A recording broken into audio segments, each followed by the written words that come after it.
cerveau archaïque, qu'est-ce qu'il fait? Courir. D'abord, tu es fait pour marcher.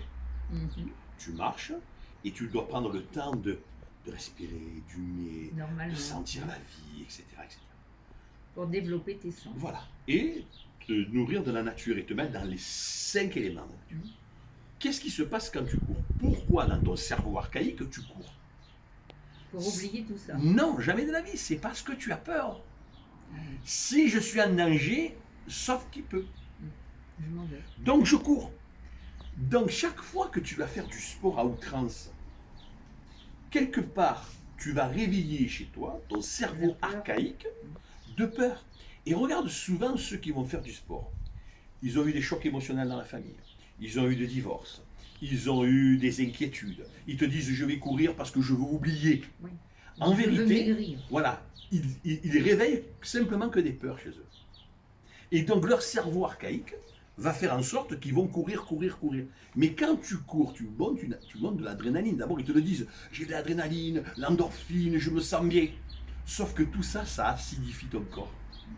Parce que tu es resté dans cette mémoire archaïque de peur, sauve qui peut. Et voilà pourquoi ils se blessent, voilà pourquoi ils ont les reins qui leur font mal, voilà pourquoi ils ont les muscles qui s'abîment, et voilà pourquoi, après, eh bien, ils sont toujours fatigués, et malgré le fait d'avoir fait du sport.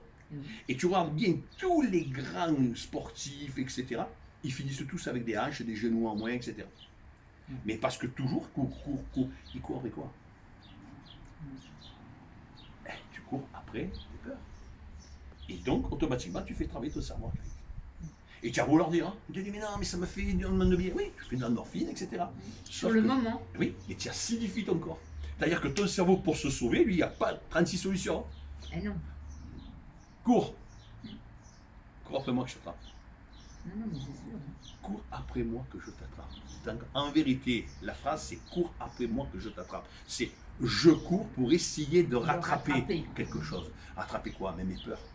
Donc, va chercher chez toi.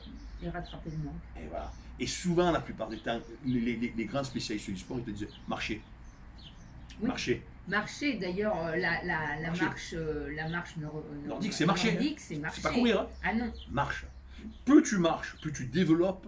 Regarde, tout ton équilibre. Regarde les légionnaires quand ils marchent les deux mains, la main gauche et le pied droit. Ça. Et ils sont toujours là. Ouais. Et donc ils retrouvent un équilibre. C'est-à-dire que les deux cercles sont équilibrés. Ouais, et quand tu marches, regarde, quand tu marches, alors maintenant ils appellent ça la marche consciente, alors que c'est simplement de la méditation, c'est une marche. Quand tu marches, tu prends le temps de méditer, de réfléchir, de te sentir, de t'ancrer. Quand tu cours, tu ancres quoi? Quand les gens ils te disent ouais, j'ai fait le truc, le G20, là, le truc, en Corse et tout, c'était exceptionnel. Qu'est-ce que tu as vu de la Corse?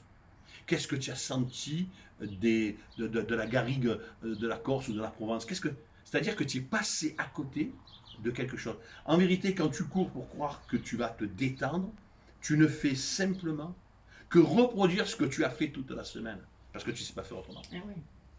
Parce que si demain je te dis, tu as travaillé comme une dingue toute la semaine, prends un peu un moment de méditation, de réflexion, d'analyse.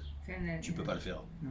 Tu as tellement eu l'habitude de courir, et par des peurs. Peur de manquer le contrat, peur de ne pas réussir, peur de louper le métro, peur d'être en retard, peur de tout. En vérité, au moment où tu devrais t'asseoir et méditer sur ce que tu as fait le 7e jour, comme on dit dans la Bible, ils s'assièrent et ils méditaient. C'est ça, c'est le 7e jour de repos. Qu'est-ce qu'il faut? Ils courent. Et d'ailleurs, qu'est-ce que je me suis fait comme bien? Je t'ai pas fait du bien. Tu n'as pas pris le temps de voir ce que tu as fait cette semaine. Est-ce que ce que tu as fait cette semaine